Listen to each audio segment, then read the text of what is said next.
Hello, good evening, everybody, and welcome to QCafe. Here is your online tambayan back again, and we're so happy because finally it's May and we're celebrating Mother's Day. At dahil dyan, excited na po kaming ipakilala po sa inyo kung sino ang ating special guest for this evening. All right, allow me to read to you the profile of our guest.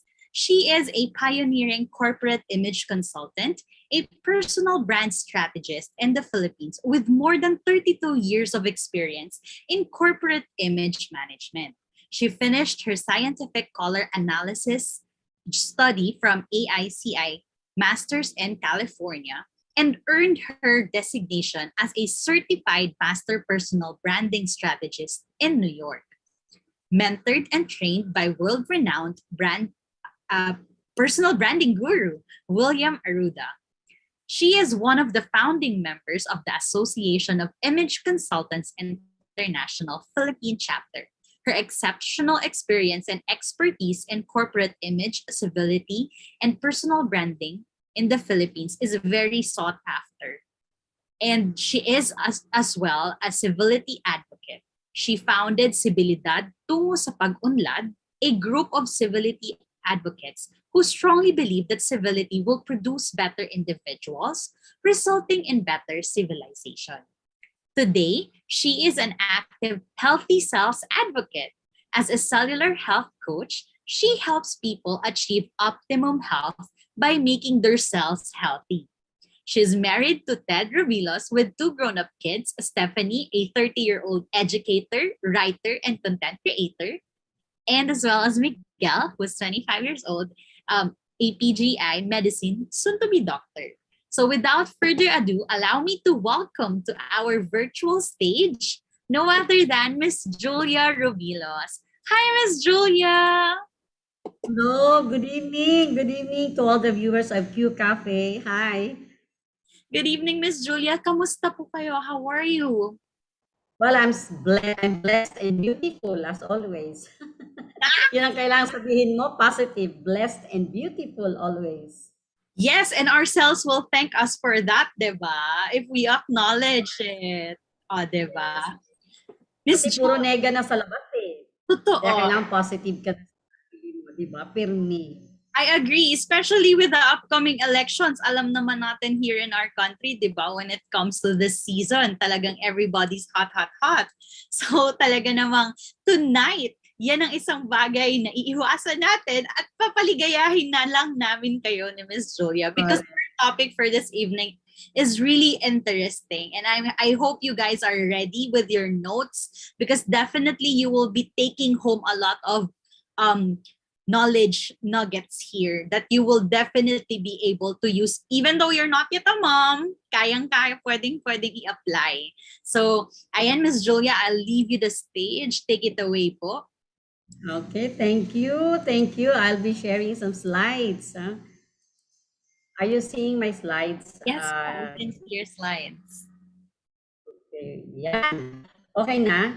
Yes po. Just making sure. Okay. Again, good evening to all the viewers of Q Cafe. I'd like to say you are blessed and beautiful. So, always yan. Pwede mo sasabihin sa sarili mo kasi sobrang nega-nega na sa labas, no? Just every day, greet me ang the most beautiful person in the world. Every day, you face the mirror and say, good morning, beautiful person. Ikaw yon. Okay. Anyway, the world has changed, ladies and gentlemen, and it has changed forever. And today, we are coming from a collective trauma in the world that happened by way of a pandemic. We know, no, na it would be the same. And we know that something is going to change. Sabi nga ng iba, no, this is the new normal daw. Or for some people, this is our best normal. But sometimes the best normal to you may not be the best normal for others. So ano ngayon ang gagawin mo? Now, in a world that is full of rage, lalo na ngayon, di ba? Nako, itong election na to masyadong emotional. Just before the show, I just read sa, parang there's a news na yung anak, nagagalit sa mom niya o disappointed sa mom niya because nag-join sa isang team, parang gano'n, no? So talagang medyo masyadong emotional ngayon, no? May tension talaga. And full of the problematic ang ating bayan ngayon and great tension around so many things. Now, how do we lead as human beings? And how do we become the next level version of ourselves? More importantly, how do we lead and demonstrate our role as mothers or as professional? Or lalo na yung mothers na being one of the pillars ng ating society. The answers to this, ladies and gentlemen, our society now, or today, the strength of our society is at risk. Alam nyo, a society that experiences polarization and lack of civility in the public square is a society at risk. It's like a family divided by opposing values and self-interest. Now, the growing polarization in our society is along the lines of age, religion, economic status, and special interests. And the public square includes the media, the churches, the government, public forum, private meetings, and personal conversation with family and friends. Now, the sad news is when the strength of our society is at risk, our businesses will be at risk as well. And ultimately, our personal relationships will be at risk. I'm sure everyone has seen, no, or heard or have experienced, no, conflicts that lead to irreversible damages such as road rage that ended sometimes, no, in aggression, di ba? So, yun medyo alarming yun, no? And the world today naman, which is what is also alarming, no, is the world today is looking forward to eradicating, no, the COVID virus through vaccination. However, do you know that there is another virus now that has been with us for centuries? One that largely remain undetected and therefore more threatening than real life viruses. And it's called incivility. It is actually a virus now that creeps into the moral values of people, destroying relationships, destroying self-esteem in your company. I'm sorry, destroying self-esteem or destroying relationships in your company, in the community, and ultimately in our families. And the harsh truth is that the opposite of civility is not simply incivility, but the terror and the chaos that comes with the disintegration of human connections. Now, the social media power, of course, no, yan din, leads to compromised values. It promotes commercialism to the max, and the gazillion of information in the internet is also becoming more challenging, di ba? Especially to mothers, no? The pillars of a noble family. Now, how we perform our role and strike the balance, no, as mothers, between the influence of society, the social media, and love for the family is critical to the success of our relationships and physical health. Ayan. So again, incivility is a virus that creeps into the moral values of people, destroying relationships. Now, another thing, stress, another culprit that makes our lives more challenging. Diba? If you are a working mom in this time of pandemic, your immune system needs to be at the optimal level to survive the virus, sabi nga nila.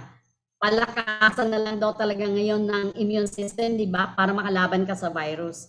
But if you are in an environment where stress is very high, you need to increase your supplementation both for physical and spiritual supplements. Why? Because stress your immune system, causing degenerative diseases like cardiovascular disease. Kaya nga sabi nila, ang babae daw parang mas mataas siya. I'm not so sure, no? You can ask your doctor or you can search on this. But they were saying na marami daw sa babae ang naka-heart attack. Siguro kasi marami babae hindi masyadong nagsasalita, di ba? And diabetes, kasi pag na-stress, saan nagpupunta, anong ginagawa?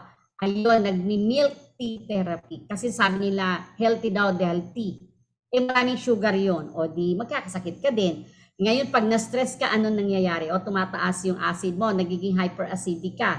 Eh di, delikado ka rin, di ba? And then, yung cancer, o alam nyo ba na ang main reason, o one of the main reasons why people take is of course stress, no? Lalo na yung cancer na yan, no? Eh BFF ng cancer ang stress.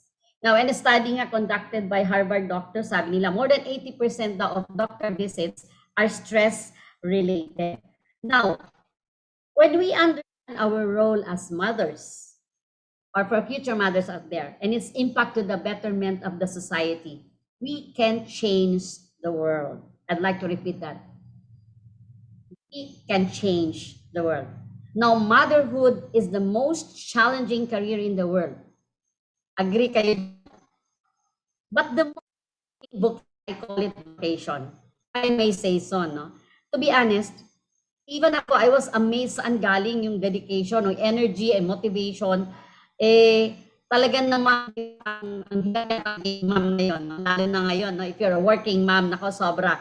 With all the stress of family, stress sa environment, stress sa workplace, stress pa sa community, ewan ko paano pa tayo makakangiti niyan, di ba? Now, how you strike the balance in this chaotic environment makes a big difference in people's lives. Now, I have a question. When you are confronted with challenging situations in the workplace and in your community, who do you want to be? Or how do you react? Are you the angry bird? O ikaw ba yung grenade, bigla na lang sasabog? Ikaw ba yung battle tank na sinasagasaan mo na lahat, wala ka nang pakialam? O ikaw yung silent sniper? Na naiinis ka, di mo masabi ang totoo, sige, ano ka na lang, magiging sniper ka na lang. Now, remember as a manager, ano ang ginagawa mo? Are you the instigator or the motivator? As a family member, are you the guardian or the disciplinarian? Pag ikaw yung mommy, more on disciplinarian ka ba o ikaw yung guardian? As an employee, are you part of the solution? Are you part of the problem? Or as a member of this society, what is your contribution to make this world a better place to live in? Pacifier ka ba o magnifier ka ng problema? As a business person, as a partner, how do you want to be known by your stakeholders? So again, you have a choice. Who do you want to be? Now, ladies and gentlemen, when you align who you are with what you do and how you do it, and you operate according to your values, become a better person, or you can be the best version of who you are. Now, the next question is, every day, like on the right side of my slide, no, I wrote here, I wrote like respect, love, compassion, trust. Ako naniniwala 100%, ito importante ngayon, respect. Respect others kahit medyo hindi siya mo ka-level, di ba? Respect mo yung opinion ng iba. Kasi yun lang naman importante, may kanya-kanya tayong opinion, no? And yung love na yun, alam yung love na yan, lahat ng love ng tao, pero pag nagkasalan na, wala na yung love, di ba? So gamitin mo yung love na yan to forgive others. And compassion, alam yung understanding, okay yun eh. Pero I think ngayon ang kailangan natin more on compassion. And of course, trust. Goodness pa ng tao. And of course, love, no? Ay, paulit-ulit pa yung love dito. Sorry na doble. But again, your values are your operating principles to make your vision a reality. The next question is, are you living in alignment sa values mo? You know, during our workshops, pinapagawa namin yung mga participants, sinasabi namin sa kanila, okay, write your top 5 values, and every day, i-rate mo ang sarili mo. How one being the lowest, five being the highest. Kumusta ka today? Ay, naging 2 lang ako. Eh di, okay lang, patawarin mo sarili mo. Tomorrow, balikan mo ulit yung respect na yan and try to reach that number 5 level. Pwede naman eh. Mag-sorry ka lang, okay na yun eh. Parang, okay, nirespeto mo pa rin yung tao, no? Pag nagsabi ka ng sorry. And the sad part is that, kapag ang values natin are compromised, napoproduce ng mga dysfunctional parents. Eh, di ba? Dysfunctional children with aggressive thoughts.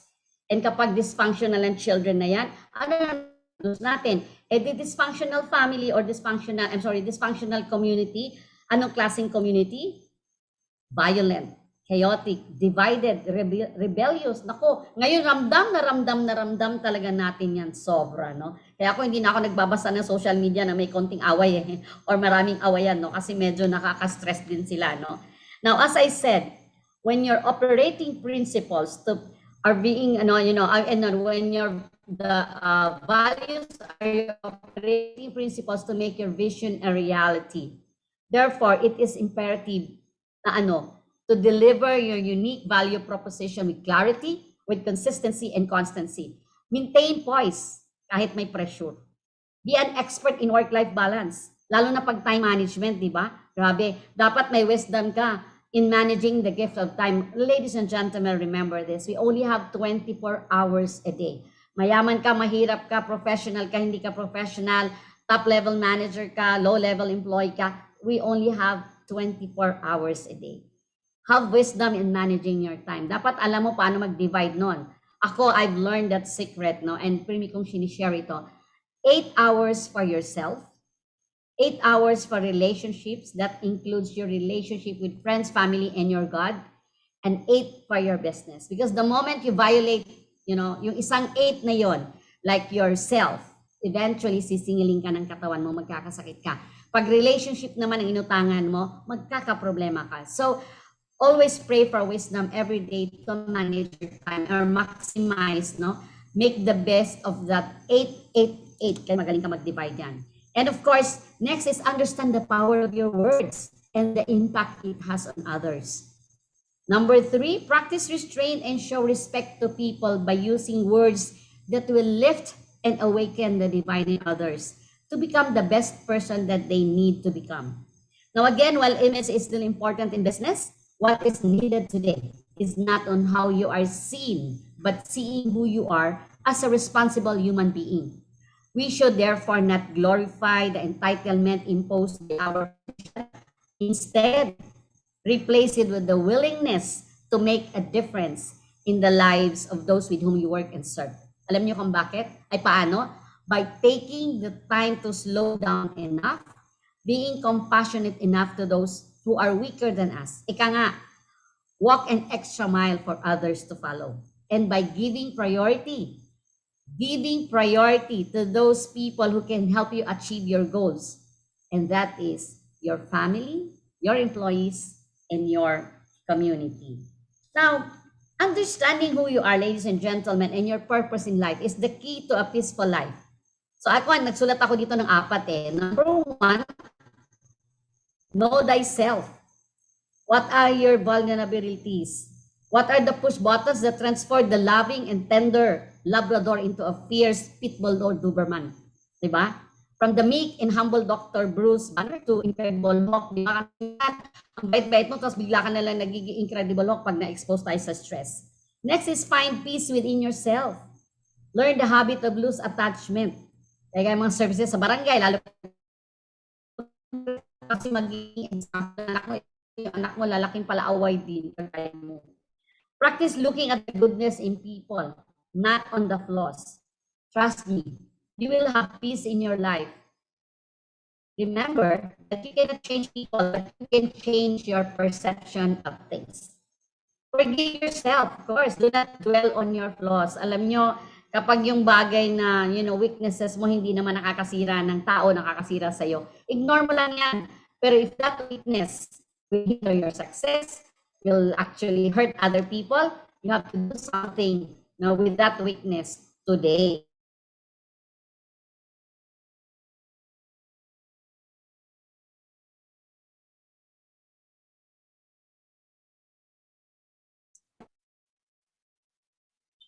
Okay. All right. Ayan. Apologies. I think we're just having a technical difficulty. Ayan, you're back, Miss Julia. Okay, I'm back. Okay. Again, also nasaan ako kanina. Kindly reshare na lang po your slide. I'm gonna, okay. Wait, ha? I will share it again. Thank you. Am I still here? Okay. I can hear you po. Okay. Okay. Ayan. Okay na, Kate? Ayan. Okay na ba? Okay. Yeah. If I may go back. Okay, again. Nasaan na ako, Kate? Itibalik na lang natin yung unang slide, ano? Miss Julia, we cannot see your screen po. Oh, no. Ayan. Kindly reshare po. Naano po kasi siya, na-exit. So, stop ko muna and then share again. Okay po. Meron na ba? Wala pa po. Oh, no. Wala pa rin? Hindi po siya lumalabas. Ringit na. Share. So, dapat new share. Okay. Yes. Meron na? Meron na. Wala pa rin po. Can't see your screen po, Miss Julia. There you go. Ay, nag-loading na. Ay, nawala po ulit. Okay lang. Ibalik ko siya. Ayan. Meron na? Yes po, we can see it na po. Thank you, thank you. It's okay. Ano niya, poise. Really like Ayan, Kate. Julia. Poise kahit may pressure, di ba? Ganun lang talaga. Ngayon naman ang mga tao forgiving, yung mga technical, kasi medyo may konting talents talaga tayo dyan eh. Yes. Well, yan ang ating connection ng Pilipinas. So, okay lang yan. At least pantay-pantay tayo lahat. Okay, going back. Understanding who you are and your purpose in life is the key to a peaceful life, ladies and gentlemen. And the secret, first, alam mo, gumawa ako ng 4 dito eh. Kasi marami ito, pero yung 4 lang muna ako, di hahaba tayo, no? Number 1 is know thyself. What ayaw gumalaw? Ang akin, ayan. Know thyself. What are your vulnerabilities? What are the push buttons that transform the loving and tender Labrador into a fierce pitbull or Doberman? From the meek and humble Dr. Bruce Banner to Incredible Hulk, o diba? Ang bait-bait ka, so biglang nagiging Incredible Hulk pag na-expose sa challenging situation. And of course, second is find peace within yourself. Learn the habit of loose attachment. Practice looking at the goodness in people, not on the flaws or the imperfection of people. Kundi ma-stress ka. Marami talaga. Ginawa talaga sila ng Diyos na hindi perfect. Trust me. Now, you will have peace in life kapag ka, hahanapin mo lang yung positive ng kapwa mo. Of course, be careful din. Dapat may wisdom ka rin. Kasi kung puro positive din, maloko ka naman, di ba? Now, remember, ladies and gentlemen, you cannot change people, but you can change your perception of things. And also, forgive yourself. Do not dwell too much on your imperfection. Again, as I mentioned kanina, if your weaknesses will not hinder your success or will not hurt other people, just ignore it. But if that weakness will hinder your success and will cause harm sa ibang tao, do something about it today. And next is speak tall with power words. Ayan, ayan. Speak tall with power words. Practice using positive and graceful language. Huwag kakalimutan yung mga magic words. Ang anong technique dyan, ang secret, start with positive thoughts. Because your thoughts becomes your words, and your words becomes your action, your habit, your character, and your destiny. Now, instead of being why not play the role of an encourager? For a change naman. Now, when you are self-aware, you develop the habit of loose attachment and speak of graceful language. You can smile from the heart. Now, next is, of course, smile. Because a beautiful smile emanates from a beautiful heart. Every day, a beautiful heart. Grateful, being grateful of everything. Alam nyo, ako, yan ang natutunan ko eh. Pag everyday nagpapasalamat ka, halimbawa, may negative na nangyari, pero today, salamat lang at yun na lang ang nangyari sa'yo.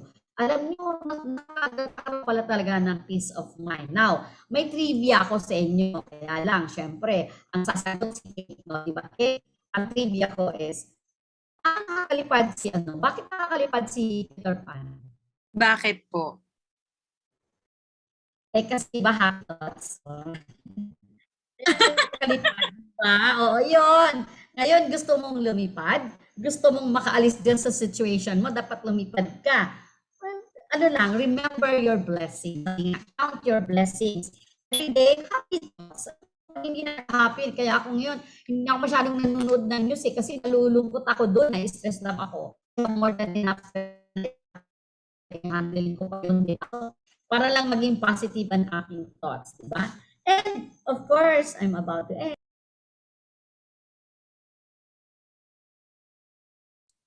Ayan. Sorry guys, I think we're having a bit of a technical talaga.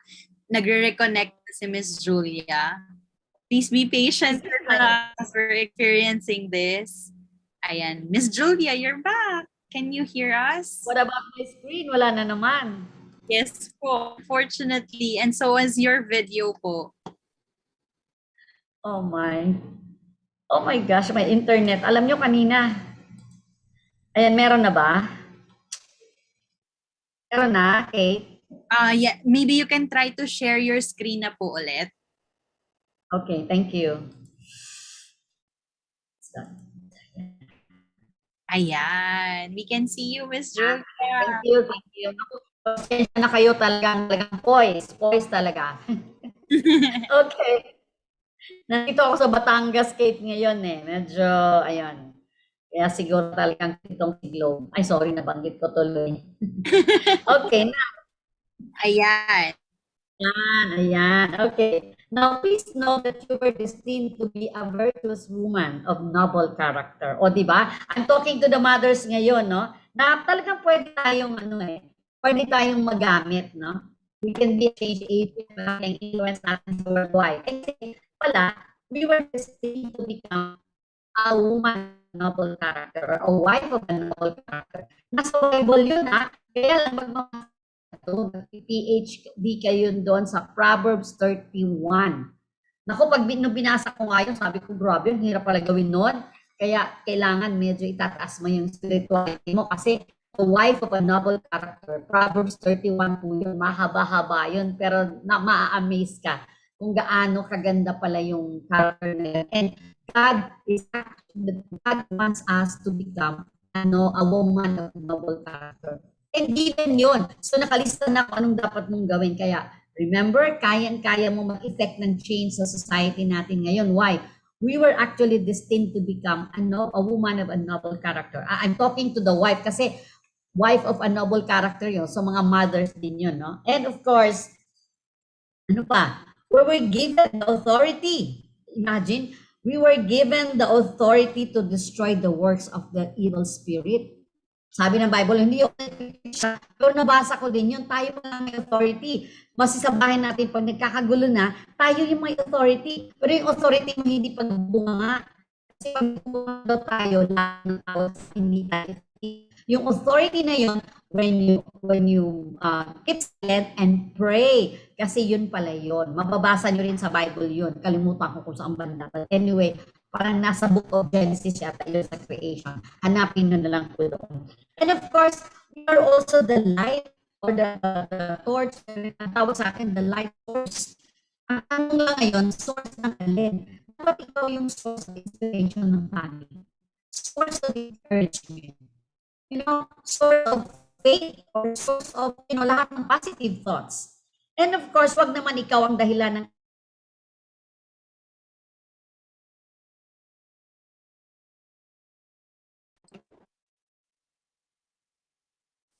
Miss Julia, yes, okay. Siguro po it's best if we will not na lang muna share the screen kasi lalag ka. Opo.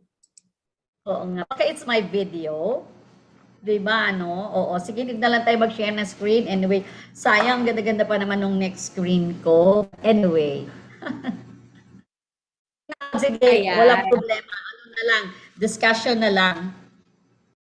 Yes. Grabe, Miss Julia, as I was listening to your deck, andun yung para akong pinapana.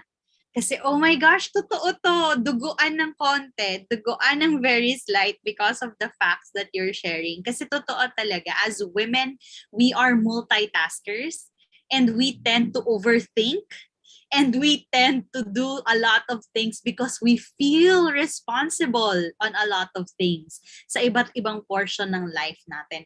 And tonight, as we talk about motherhood and the impact to society that we have as mothers, well, I'm not yet a mom, but I have been in the community of mothers because I have volunteered quite a bit for the community of mothers. So I have seen talaga kung paano as women, no, we play this role in the society. And the motherly figure talaga na the instincts that we have as women, as mothers, it plays a big role talaga in how we converse on a day-to-day basis. So if I may ask lang po, no, Miss Julia, you mentioned earlier about, how being a mom in this generation, in this age, in this day and age, and we know how the internet heavily affects our lives, especially nowadays. Kagaya lang ng setup natin today, we're on the internet, 'di ba? So my question right now is this: where do we draw the line from comments of people online, especially when it comes to motherhood? Kasi 'di ba, parang because of the so many communities na meron na pwedeng salihan.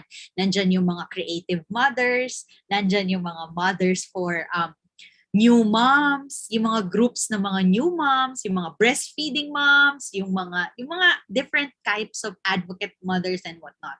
So, how do we draw the line when it comes to this? Kasi I think this is one of the challenges we have in our society right now, na because we tend to hear a lot, parang na-overwhelmed din tayo. So, what is your advice when it comes to mothers experiencing this? Okay, that's a very nice question. Well, actually, first kasi is you have to have choices. I mean, maraming choices, di ba? But you need, gaya nabanggit ko kanina, align who you are with what you do and how you do it. You just need to align, like, ito ba, like for example, dami-dami, ako din naman eh. Dati-rati, nung hindi pa masyadong powerful ang social media, I always watch yung mga shows, no? Because I'm a fashion designer, so nanonood ako ng fashion show. Pero what relaxes me is actually the ano ba yung more on interiors, yan, more on, kasi artist pa rin ako, so nag-e-enjoy ako. Ay, nakalimutan ko anong title ng channel na yon, but anyway, parang nasa Sky Cable yata yun. But it's a show na, okay, it will lift your creativity, parang tipong ganyan, no? So, mamimili ka lang kasi ako, ang gauge ko kasi ngayon sa age ko, no? I experienced twice na nasa stroke because of stress, work-related, business-related. Kasi ako yung tipo ng taong pag sinimulan ko, hindi pwedeng hindi ko tatapusin yan. Yes. Pag naglinis ako ng, oh well, I'm a businesswoman, pero marunong ako magluto, marunong ako maglinis, tipong ganyan, no? Pagka naglinis na ako, hindi pwedeng ititigil ko yan kaya matapos ko siya. And nasa-sacrifice yung sarili ko. So, the same thing, pag nanood ako ng show, kailangan tapusin ko. Like, kagaya, like for example, no, mga telenovela. Well, if will inspire you or nakaka-relax sa'yo, go, panoorin mo. Pero kung inabot ka na ng alas 3 na madaling araw, inabot ka na ng alas 4 na madaling araw, alam ko yan. Kasi di ba, ayaw mo tumigil, di ba? Eh, may konting challenge yun. Bumili ka na lang ng video nun, panoorin mo, tapusin mo na. Kasi, masasacrifice naman yung health mo. Another thing, yung mga sinasabi mo, mga conversations, saan ka mag-join. Again, if that show or that particular, anong tawag mo dyan, group, will have a big impact sa life mo to become the best version of who you are, Yes. then go, di ba? Kasi ang importante, hindi ka na-stress, hindi ka nahirapan, hindi mo nako-compromise ang values mo. So ako, para sa akin, palagay ko yun lang yun. Even joining associations, no? Kasi like ako, medyo ang dami kong Affiliation. affiliations, and maraming invitations. Miss Julia, pwede ka bang invite dito? Miss Julia, pwede ka ba dito? Pwede ka ba dito? Ngayon, nagpo-focus ako, or I would say, nag-join ako na pag in-invite ako. If I can inspire others with my advocacy, if I can inspire others with my personal experience, I think yun yung connected sa purpose ng life ko eh. So, yun. Kaya si Miss Ann, nung tinawag ako, sabi ko, go! Yes. Actually, tama po talaga yung response ninyo, no? Ganito lang talaga yung dapat natin iniisip, everyone. It's really a good advice that you have just heard. When you go to our communities, when you join communities, associations, double check nyo if it really aligns with who you are. So really, getting a good grasp of who you are, what your values are, what you're passionate about is really one of the main things that you need to figure out as an individual. Kasi syempre, maraming nagsasabi kapag nanay ka na, hindi na lang daw sa'yo yung buhay mo. Pag nanay ka na, there are a lot of things na kasi like you're a wife, you're a mother, so pati yung life ng kids mo and everything else. But at the end of the day, if you have a solid foundation of who you are as an individual, it will pave the way on how you will be raising your family, on how you will be integrating into a society, into a community. So really totoo, when you have all of these in mind, when you finally figure it out, it will really lead you to that peace and stress-free life. Because I believe, no, Miss Julia, hindi naman lahat ng stress masama. Diba? Actually, stress is good. Mm-mm. Stress is good. Kasi, unang-una, yung stress minsan, ang tawag ko diyan challenges, no? Like for example, let me just share this, no? I used to collect yung mga, kasi I'm a fashion designer, ang nakaka-inspire sa akin yung, I have this collection of figurines, no? And I will not mention na lang the brand. Pero medyo a little pricey. Noon yon. Hindi pa ako naging Christian noon. Ang dami kong collection noon. And you know, what is stressful is that, hindi ko yung pinalilinis sa mga, sa janitor na o sa katulong. Kasi baka mabasag niya. Kasi bulaklak na yun pagka mahal-mahal. And ako naglinis. Tapos nabasag ko. Tapos, ganun pa rin ako ng ganun. And then I realized, wow, nakaka-stress pala yun. Akala ko, fun lang yun nung una. Pero stressful na siya sa akin eh. Kaya, sabi ko, ay, hindi pala maganda. Namimili pala ako ng stress. So, nilet go ko, binenta ko na siya. So, wala na akong mga kumbaga hinahawakan nun. Like for example, as you age, no, in my case, no, mahilig ako sa stiletto na may tali pa. Eh, parati ka nagmamadali, ang daming, nakakadapa. Tali ka ng tali, sabi ko, hindi na talaga pala pwede. Kailangan ng sapatos mo ngayon. Alam mo yung yung madali na lang suotin. May iba-iba, meron kang iba-ibang kulay na nasa kotse, meron kang black, pirmi. Kasi pag naiwan mo, nakakatuwa, pagdating mo sa kliyente mo, nakachinelas ka. Alam mo yung mga ganun. So, there's a little things na nakaka-damage ng sales. Kasi pag na-stress ka, nada-damage ang sales mo. So, kagaya niya, natutunan ko na huwag na maraming bag. Kasi pag ang daming bag, lalo na ngayon marami kang gadget, pag naman naiwan mo yung charger mo, wow, laking problema yun. Naiwan mo yung power bank mo, di ba? So, you know, mamimili ka na lang talaga ngayon ng stress. Miss Julia, talking about that, decision-making choices, we have a question here that asks, what if you are put in a scenario that you are in a job, and then definitely the reason why you're holding that job is because of the monetary compensation that you're getting out of that job. But you're already experiencing a different level of stress. Yung gusto mo naman siya before. Mahal mo naman yung ginagawa mo. Masaya ka naman sa ginagawa mo. But for some reason, it has become like this dragging, parang day-to-day na nahihirapan ka ng i-pick up yung self mo. How do we deal? Do we just, leave? Or paano ba siya? How do we acknowledge the problem in that situation, and what are the possible solution one can think of para maayos siya? Kasi let's say, for example, masaya ka naman talaga dun sa trabaho, but for some reason, the environment is becoming very stressful and bigla ka na lang nalulost kung paano. Parang nasan ba ako? Well, Yeah. actually, yung tanong mo kasi, no, yung because of monetary, kaya nagstay na lang sa job. Well, sa panahon ngayon, no, there's pandemic, hindi tayo sure. Like last time we had a meeting sa isang organization related sa human resource. And it's not really a projection, but may mga fears tayo, may mga iniisip tayo na walang kasiguruhan ngayon, di ba? Yes. Now, kung wala kang alternative at this point, wala ka pang alternative, no? Huwag muna kasi mahirap lalo kapag may family ka, no? Now, dati ka namang masaya doon. Alam mo, babalikan ko hindi ko lang yata na napakita na yung slides, no? The VPs. Yes. The VPs, the values, the vision, the purpose, and the passion.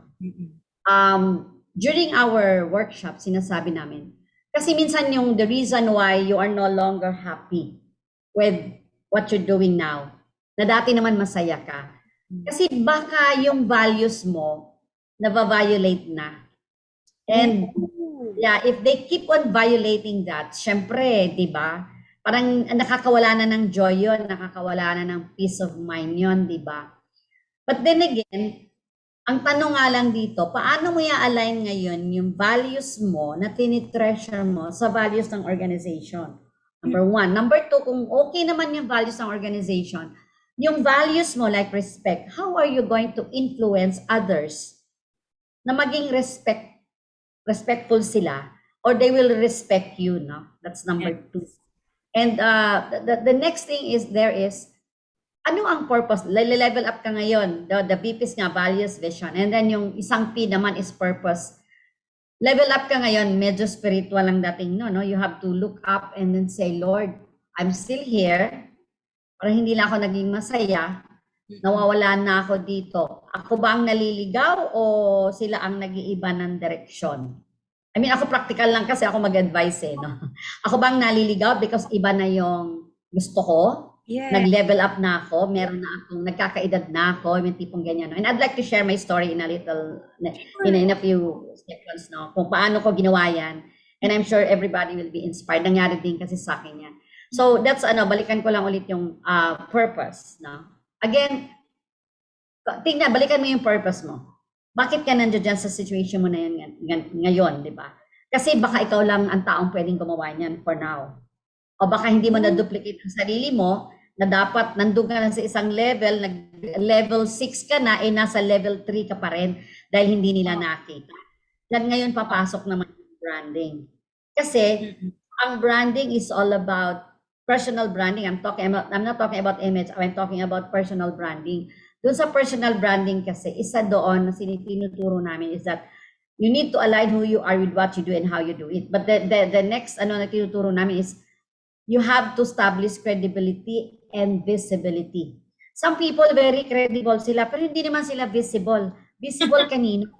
Yes. Visible to those people who can help you become successful. Eh Yes. kasi dapat makita lang ng organization na dapat ganito ako, hindi nga nila nakita eh. May Mm-mm. mga na-coach na akong ganyan ngayon, na happy sila, na doon pa rin sila sa work nila, pero, you know, they were able to position themselves to those people na nakapag-decide sa kanilang career. And of course, again, yun sinasabi ko na kapag na-violate ang values mo, ano naman ang gagawin mo? Then, tingnan mo ulit yung isang P, Mm-mm. passion. Diba? Balikan mo, alam mo kung paano mo i-view yung passion na yon, paano ma-reignite yung passion na yon. Remember the first day na nag-start ka diyan sa work mo, you were so excited, di ba? O ano yun, di isipin mo ulit ngayon, everyday, kaya nga everyday babaguhin mo lang yung perception mo of things eh. True na nakakapagod, totoo din yan na minsan nakakainis na, di ba? Pero Yes. alam mo, kung gusto ni Lord umalis ka dyan, mag-open siya ng another opportunity sa'yo. Amen. Yes, and ako, alam nyo ako, when I started my career, I was a medical representative. And I Mm-mm. was part of that performer team, no? Pero dumating yung time na hindi na ako motivated eh. Pero bago ako nag-decision kasi na mag-resign sa company, kahit very promising yun, isipin mo, may kotse na ako ng time na yun. I have to give up my car at when I think I was 19 or 20 years old nung time na yun. I have to give up my car. Ang hirap ha. Pero I have to make a decision kasi sa transition from a career, from an employee to a business person eh. Una, hindi na ako masaya. Puro kami award, may reward and everything. Pero anong gagawin ko doon? Di ba? Parang wala naman akong future dito. Or sabihin na lang natin, hindi ko na type yung ginagawa ko. Yeah. Iba na siguro ng Lord sa akin. Gusto na ako i-bless ni God.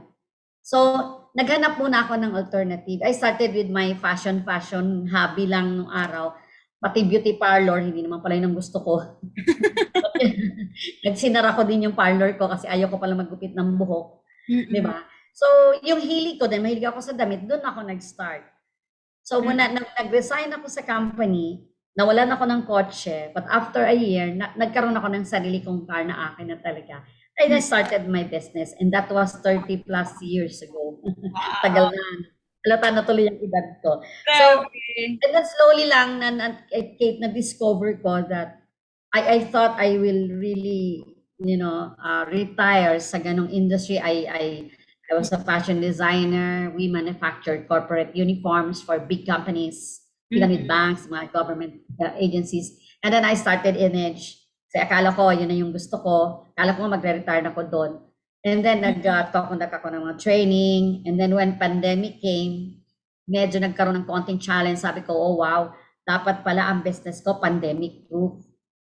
Hindi pandemic garments. Hindi rin pandemic proof ang fashion, hindi rin pandemic proof ang tawag nito staycation homes kasi meron din kaming Airbnb, no?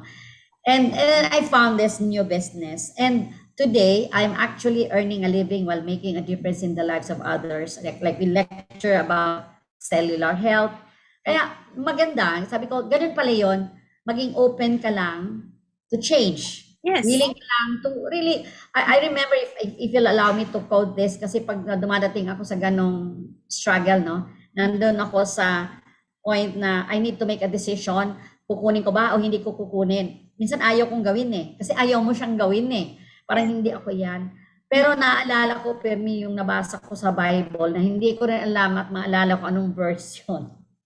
Ang sabi doon, when you were little daw, kukunin mo yung damit na gusto mo, susuotin mo yung damit na gusto mo, pupuntahan mo yung place na gusto mo. Pero pag tumatanda ka na raw, nagmamature ka na, ibang tao na ang magbibihis sa'yo sa damit na ayaw mo.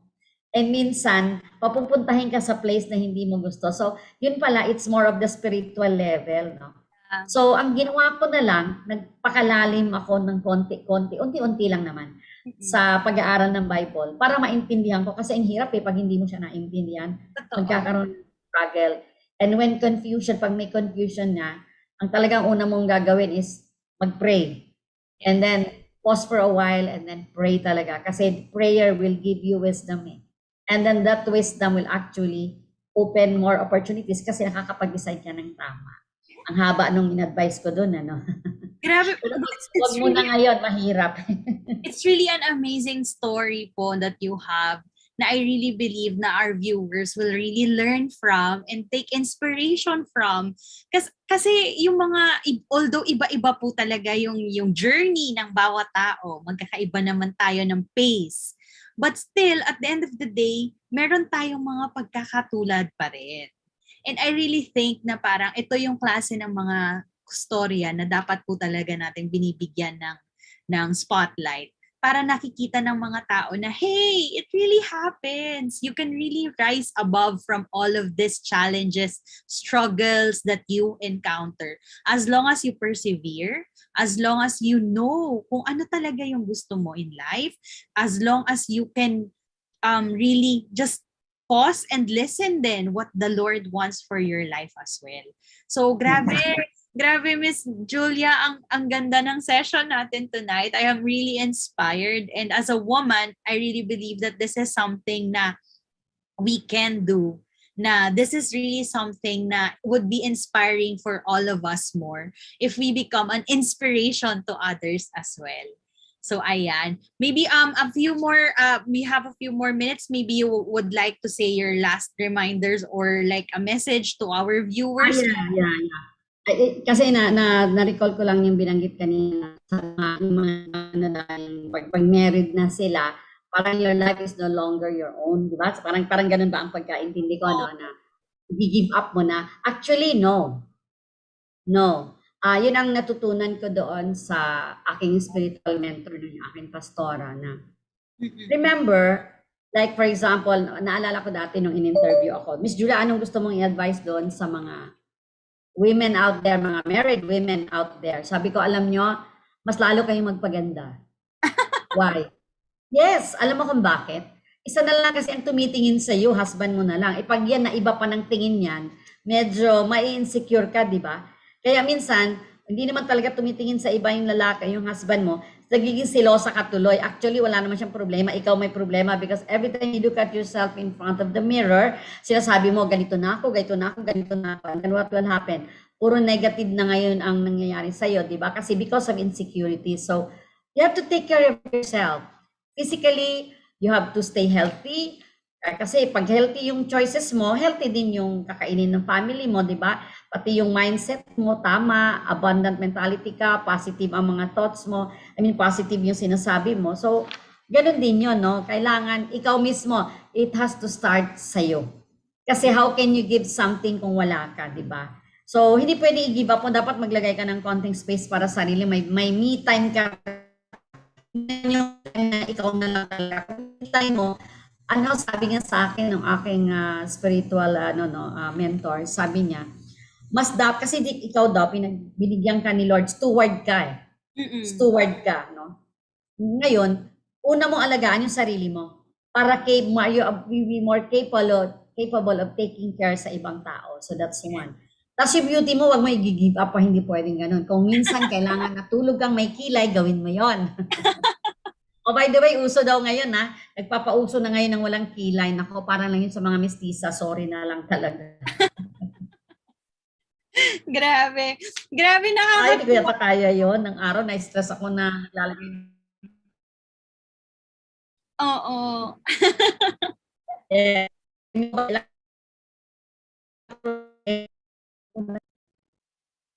Kailangan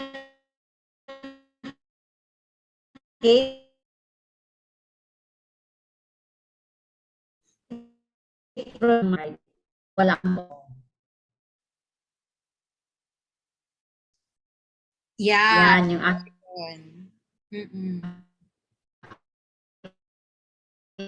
internet Apology. connection talaga. Yes.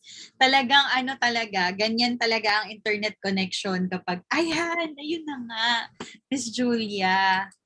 Ayan, apologies, just trying to reconnect again. Ayan, you're back, Miss Julia. I can hear you now. Anyway, so ayan, maraming salamat po sa mga tips and advice. And I really believe na kung sino man po ang nakakanood ng video na to, if you're watching on replay, maraming salamat. And I really think na this message is for you. It wasn't just a chance that you saw this video, and I really hope that you get to, take that time to pause and really evaluate your life right now. Lahat ng mga natakil ni Miss Julia earlier, I hope that you find your V and peace. Yon, di ba? Dapat mahanap ninyo kung ano yung mga bagay talaga na makakatulong sa inyo, what would really inspire you to become the better or the best version of yourself. So I hope we've earned the privilege of your time tonight here as you went and joined us for another tambay here at QCafe. Maraming salamat po.